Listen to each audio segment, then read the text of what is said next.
This is Pet Life Radio. Let's talk pets.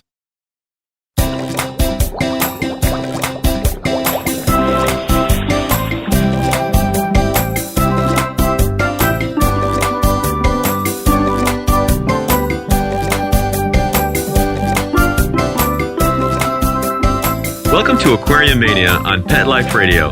I'm your host, Dr. Roy Anong, speaking to you from the University of Florida's Tropical Aquaculture Laboratory in Ruskin, Florida. Thanks for joining us. So what is the biggest and baddest aquarium you've ever seen? How about the biggest and baddest fish? Best-selling author Steve Alten blows all of those out of the water with his latest sci-fi horror novel, Meg, Hell's Aquarium. In this fourth installment of Alten's Meg series, we learn more about Carcharodon megalodon, MEG for short, the enormous prehistoric relative of the great white shark, and what could happen if MEGs were still around prowling the oceans or captive at some of the largest aquaria in the world. Join us as we talk with Steve about MEGs and mega-aquaria, other denizens of the deep water Philippine Sea Plate, Bond 007 girls, and his Adopt an Author program for teen readers. We'll be right back after these messages.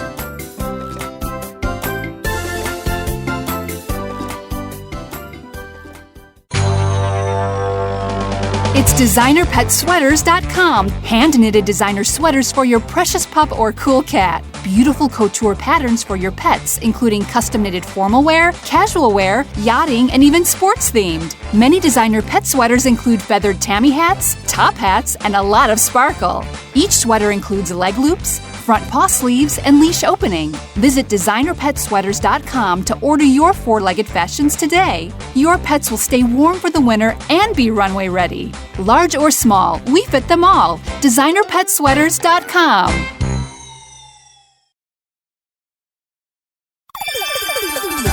Let's Talk Pets on PetLifeRadio.com.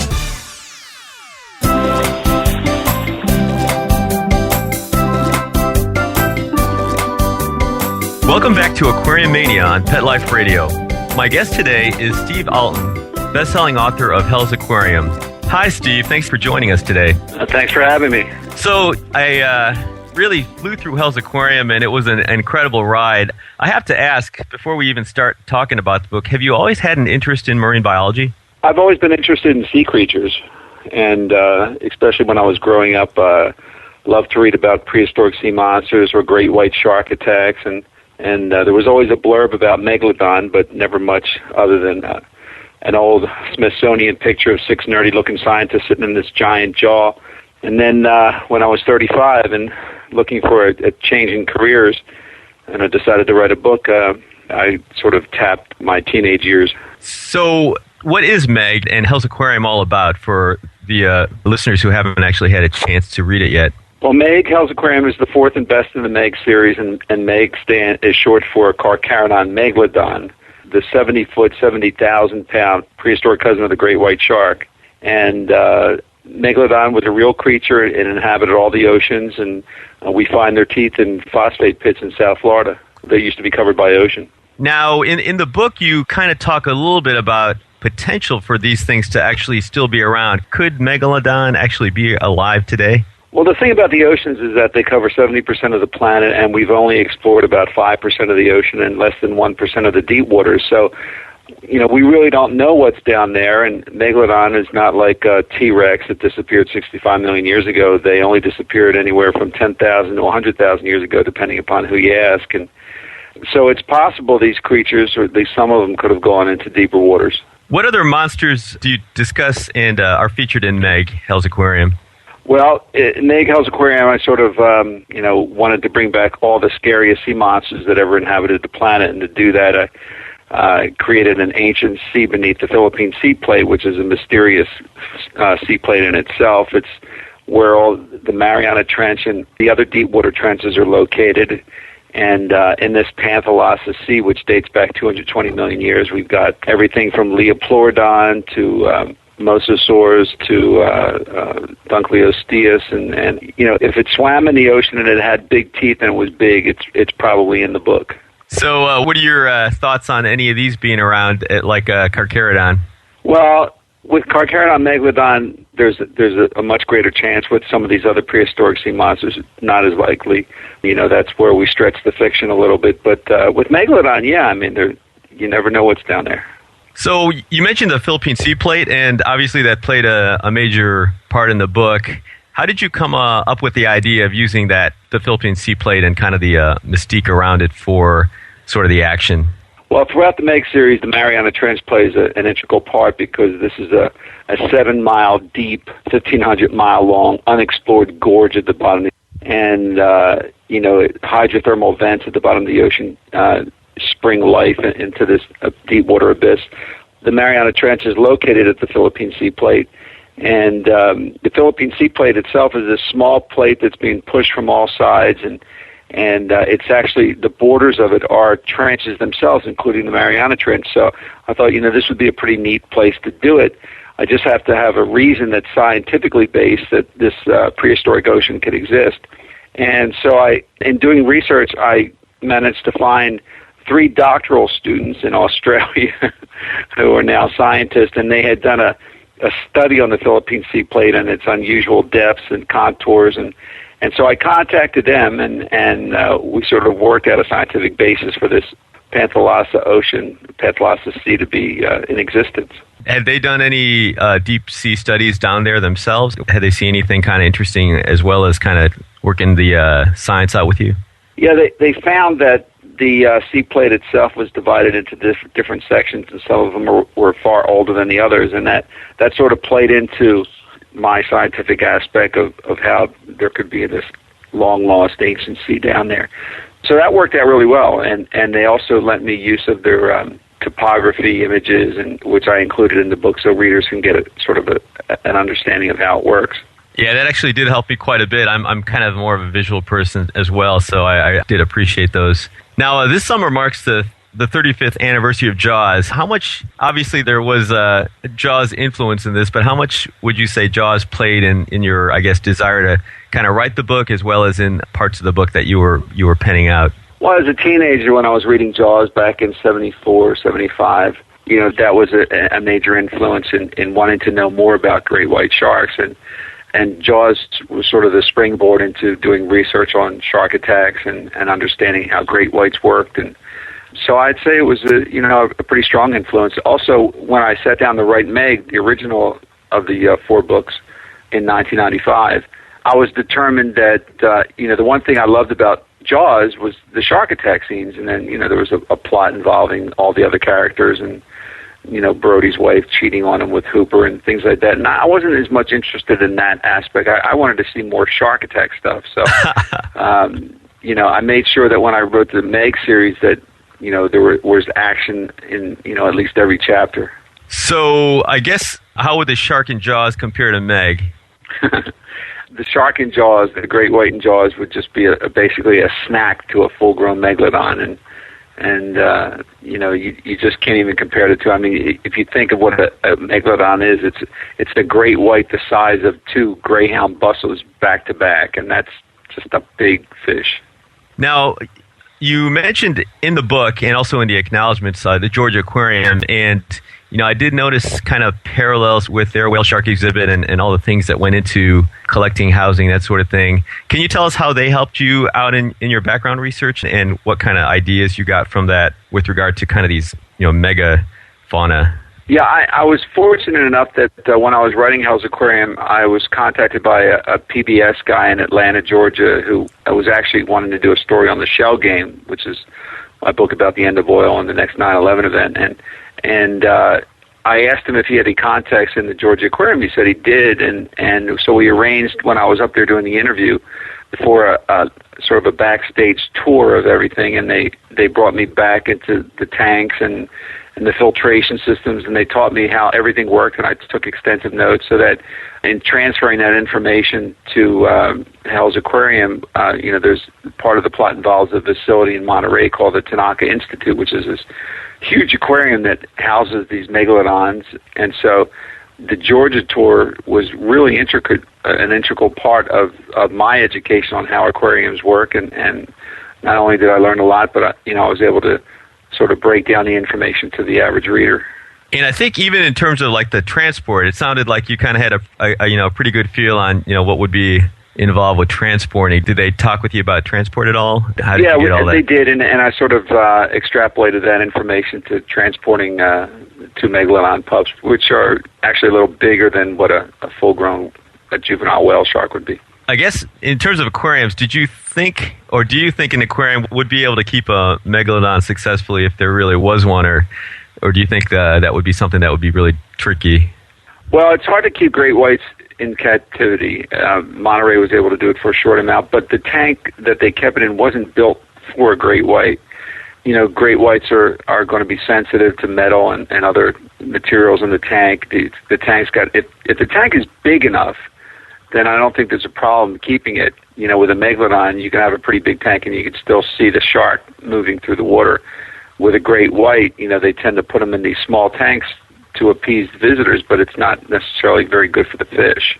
I think it's possible that you could keep a megalodon in captivity if you were able to capture one, but the tank would have to be huge. And that's part of the problem in Hell's Aquarium, that they've got 2 tanks. They've got this huge lake-sized facility for Angel, which is the 70-footer, and the offspring are all kept in this small meg pen, and they're sort of, it's much too small for them. So I guess when, maybe going back to the first Meg book, when you were writing these, did you have a feel for kind of like the big storyline, the big picture, and I guess you're working on a 5th book in the Meg series now, or did you sort of have each book kind of, you know, at a time when you were developing the stories? Well, I never imagined that it would go 4 deep. I figured I'd stop at 2, but then I came back to the series later on and set up for some pretty interesting sequels. So, but yeah, I mean, each book, you know, is sort of encapsulated as its own story. You can read them separately, or you can follow them 1 through 4. Now, a lot of the book I really enjoyed. You had a lot of kind of current appeal and relevance, and even some of the things your characters would say about various things, you know, including like Dubai. When you included Dubai in the book, how did you research this, and did you have a chance to go over there or, you know, speak with folks in Dubai? No, I just don't have the time or budget to do that. I mean, the information on the internet is pretty extensive about Dubai, and what I needed to know is a little bit about the culture and how they build things out there, and just the mentality of, you know, that they're trying to be the biggest and the best of everything they do, and they put that effort into all their hotels, and they put it into their amusement parks, and so it seemed like the perfect setting to create this Disney World-like aquarium-themed park. And, you know, I really enjoyed designing it because I think that if it existed, I'd want to go see it. Yeah, definitely, me too. It was actually interesting too, you know, because they had that recent, I guess, major leak over in Dubai. So obviously, it wouldn't have been your design if it, you know, if it leaked like they had over there. But there was, I don't know, you saw the video, right, on that for the major leak over there? No, I didn't. Yeah. That was an aquarium? Yeah, at the mall. Yeah, the Dubai Aquarium Mall actually had a major leak. So there's actually on YouTube, there's a video of the water kind of just, I think, ankle deep in some areas. But when I was reading the Dubai part, I was kind of laughing. I didn't know if you had that intended, but it was there. So that was kind of cute. Now, you also raised some really good questions about keeping kind of large, more difficult aquatic species in captivity. You know, some of these maybe, you know, you intended on purpose, and maybe some were just kind of a follow-up. Well, I know I'd be doing your show a year later, so I advised this. Exactly. So I guess, you know, we talked a little bit about, you know, the size limitations. You know, for some species, what would be some maybe factors you would think about, you know, for or against, you know, whether we're talking about size or maybe population structure, you know, being endangered, not endangered. What are your kind of thoughts on that, since you sort of bring that up a little bit in the book?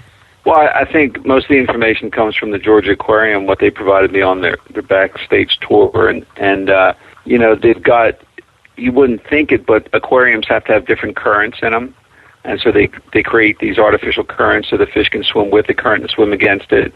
You know, a fish as large as a whale shark, or, you know, in the extreme cases, a megalodon, would need, you know, a habitat that offered a variety of different aspects of the ocean, gradient temperatures, the proper lighting, the proper, obviously, the mixture in the water, so that's, you know, as pure as possible, because, you know, these animals are defecating in their own tanks, and not only does it have to be filtered, but, you know, it has to be super clean because they're drinking their own water, and the ocean sort of takes care of it themselves. But, all these factors go into building an aquarium, and for the average person, you don't realize that you're just looking at a big tank filled with water with fish in it, but there really is a lot more built into the tank. They have ultraviolet lights that emulate the sun's rays, and they've got other aspects that you just wouldn't think about. Yeah, no, that's definitely true. Well, I've got more questions for you, but let's take a short break to hear from our sponsors and then continue our discussion of Hell's Aquarium with best-selling author Steve Alten right after these messages.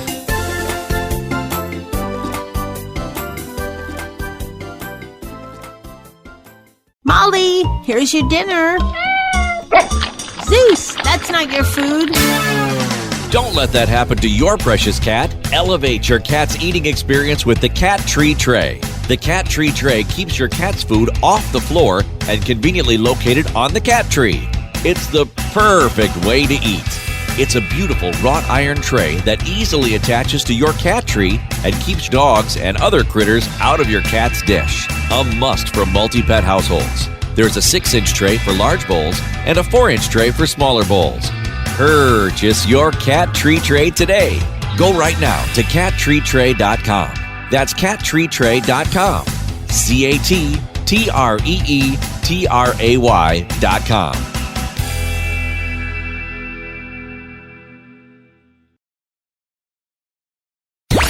Let's talk pets Let's talk pets on Pet Life Radio. Pet Life Radio. PetLifeRadio.com.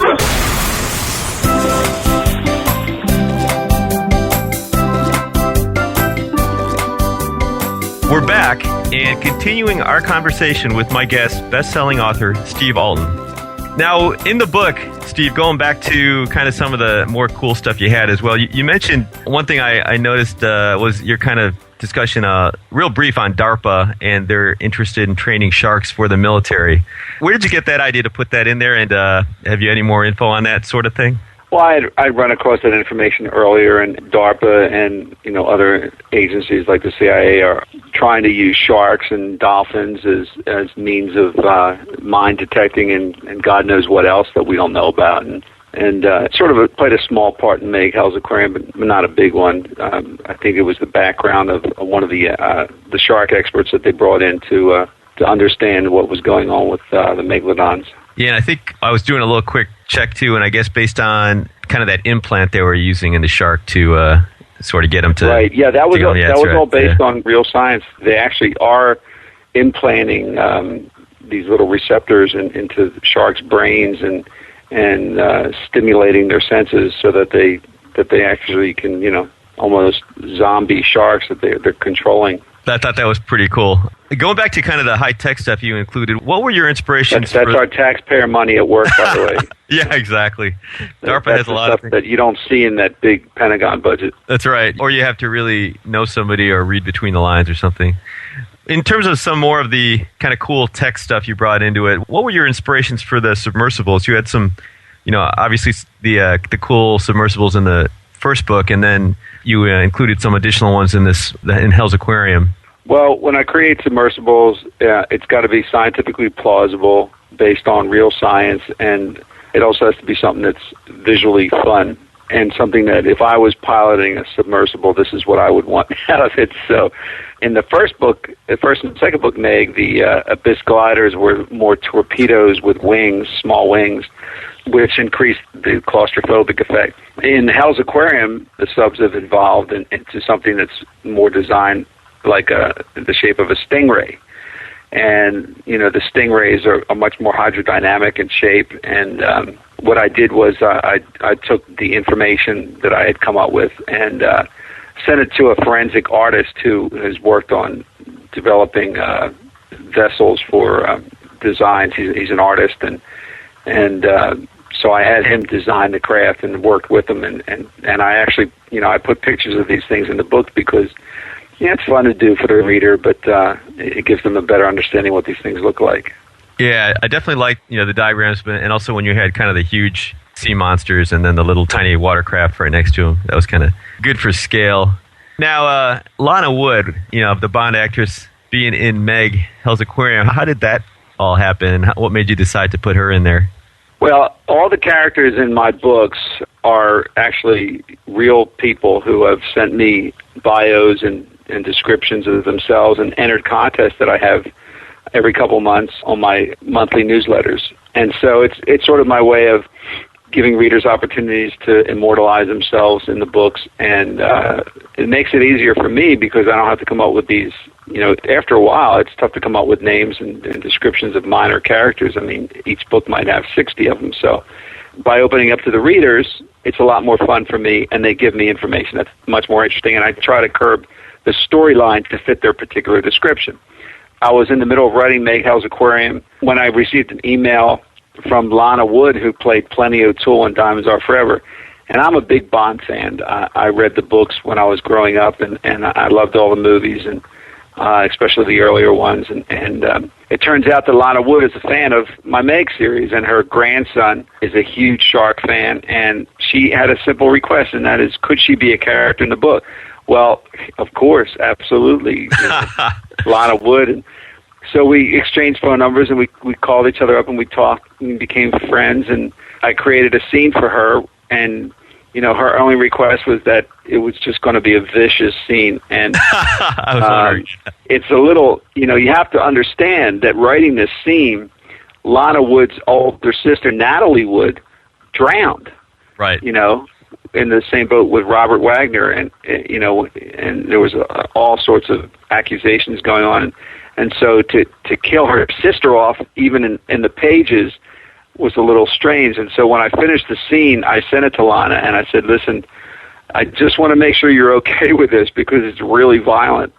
And she loved it. And later on in the year after the hardback came out, we flew Lana and her grandson into Arizona, where they house the largest megalodon jaw in the world, which is about 10 feet high, and it's filled with real teeth.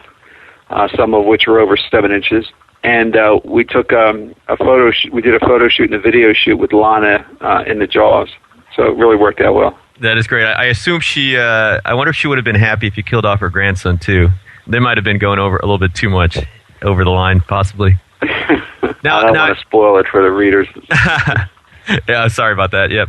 Now, since you mentioned that, I actually was wondering about any of the other characters. Were any of the other characters in Hell's Aquarium, or can you mention a couple other characters in there that were from readers? Well, except for a couple of the major characters, they're all readers. And for instance, I had a reader who lost both of his legs. I don't know if it was to diabetes or something like that, but and so I put him as a character, and in the storyline, he loses both of his legs. To Angel, the megalodon who bites him off, and so he loved that. He just he just loved that because now he's telling his friends that he lost his legs in a shark attack. Exactly, it's much more interesting.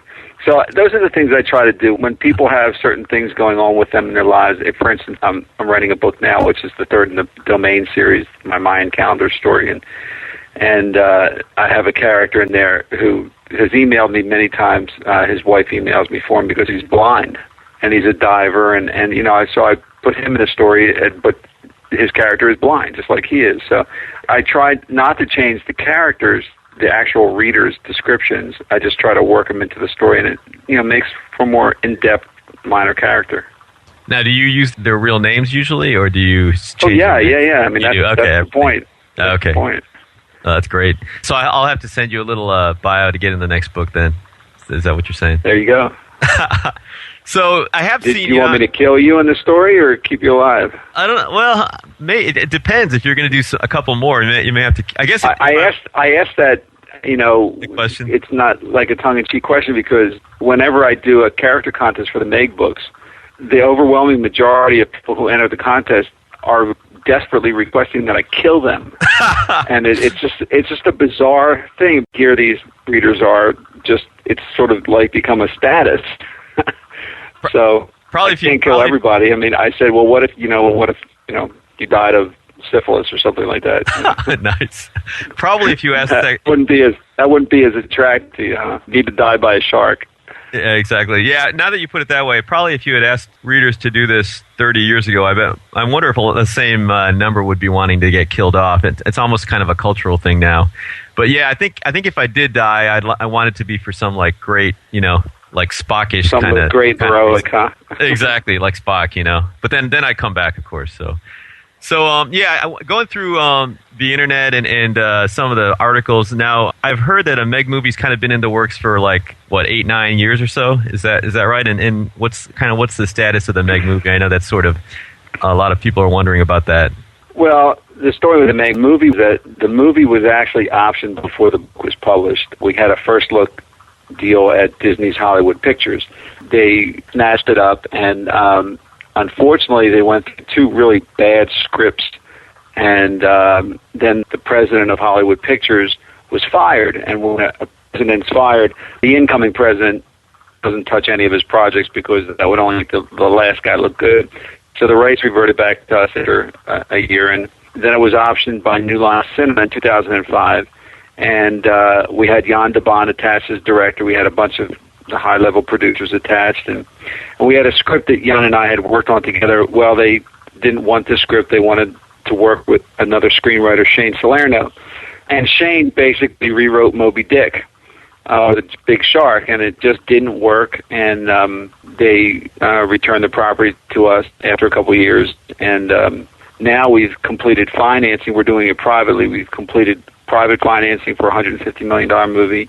And, we're taking it out to studios and directors right now. And I wrote a new script parallel to the book, only it's a more modern version of it. Okay. So I guess you can't really give a prediction, but if you were forced to under pain of shark attack or something, what would your prediction be for when we may see a movie? Probably summer 2012. Okay. No, that's great. Yeah, I mean, I guess some of your folks had done some of those trailers, and the trailers themselves are great. I'm definitely looking forward to seeing that, and I know a lot of people will be as well. Now, I read a lot about your Adopt an Author program as well. Can you talk a little bit about that program? Yeah, about I guess it's been about 10 years ago, right after Meg came out, I became inundated with emails from teenagers who were all telling me the same thing. Steve, I hate reading, but I loved reading Meg, and I want to read more books like this. And then I started getting email from teachers across the country who were telling me that they were actually using Meg in the classroom in high schools because it was getting their students to read. And then I found out that the Young Adult Library Services Association had selected Meg as the #1 book for reluctant readers. And the book isn't written for teens; it's an adult book, but it was getting teens to read, and because of the subject matter, and because it's a fast-moving story. I mean, there's no dull parts in any of my books; they move pretty fast. So I realized that something good was happening, and my background's in education. I have a bachelor's, master's, and doctorate degree in education. I'm certified to teach in high school, and so what I did was I put together a nonprofit program called Adopt an Author, and Adopt an Author is essentially a program that offers teachers free curriculum materials, projects, tests, quizzes, study guides, everything they could possibly use, a pool of materials to develop curriculums. And in the process of reading the story, the students can email me, and I email them back, and then at the end of the unit, we do either a conference call into the classroom, or I can visit the classroom if it's close to my home in Florida.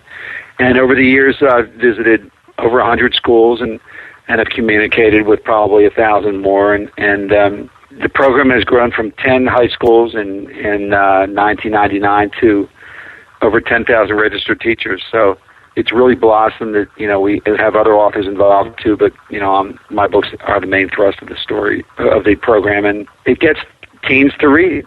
And the secret behind the program is really simple. It's if you make reading fun, then people will read, and so it's the subject matter. And what surprised me is that teachers in English class and reading class were using the same books that they used when I was in high school. I mean, Romeo and Juliet, The Scarlet Letter, Wuthering Heights. I mean, right. Nothing wrong against when somebody says the classic to me, right, yeah.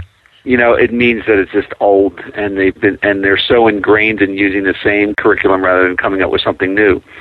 So that, when we developed the program, I wanted to make sure that the teachers had curriculum materials so there wouldn't be an excuse not to use the program because they had to actually develop their own. We have all the teachers pull their materials into one website, and then they can choose what they like. It's definitely a great idea, and you're right, and I agree. There's definitely room for classics, but if the kids aren't reading, or if it's turning them away from reading, then there's definitely has to be some sort of change in approach. Have any of your teen readers expressed an interest in marine biology or paleobiology? Oh, yeah, absolutely. In fact, there are as many science teachers using the book as there are English teachers, and I get a lot of email from students who say they're going to college for marine biology, and pretty amazing, just from reading a book now they're interested in making it their career. It's got to feel pretty good, though, I'm sure. Definitely. As an educator, I'm sure you appreciate that a lot. So what's next for you then? In terms of, I know you were working on another book. I'm going to start. I haven't gotten through some of your other series, and I need to do that. But what's kind of on your plate coming up? Well, the biggest and best book that I've written is coming out on October 10th, and that's called Grim Reaper and the Days. And Grim Reaper is a series that parallels Dante's Inferno, and sort of a modern-day Dante's Inferno, and it takes place in New York City, and when a man-made biological plague is introduced into Manhattan, and the hero of the story, who's a veteran from the Iraqi War, has to travel across Manhattan through the 9 layers of hell to the 9 circles of hell to find his wife and child, and it's a very deep book. It took me 2 years to write it, and I'm just really happy with it. I'm definitely looking forward to reading it, and you probably didn't even have to stretch New York as hell too much, I'm guessing. Oh, well, you'd be surprised. I'm kidding. Well, I appreciate your time. Definitely have a lot more questions for you, but unfortunately we're out of time. I'd like to thank my guest, Steve Alten, our producers, especially Mark Winter, for making this show possible. Steve, did you have any final thoughts for our listeners? Just that Meg House Aquarium's on sale on paperback, and the hero of the story goes to the University of Florida, so there's even more reason for Gator fans to read the book. Exactly. Go Gators, definitely. And I guess in one of the other books, they lived in Tampa for a while too, right? Before they moved out? Yes. Well, thanks again, Steve, for joining us. Please be sure to check out Steve Alten's web pages. The links will be on his Aquariumania bio page. I encourage all of you to visit my Aquariumania blog on Pet Life Radio. You'll find additional pictures from different episodes as well as questions or comments that some of our listeners have. Also, if you have any questions, comments, or ideas for a show, email me at drroy, D-R-R-O-Y, at petliferadio.com. That's drroy at petliferadio.com. If you're ever in Florida, please be sure to visit the Aquariumania exhibit and the sharks at the Florida Aquarium in Tampa, one of my favorite aquariums.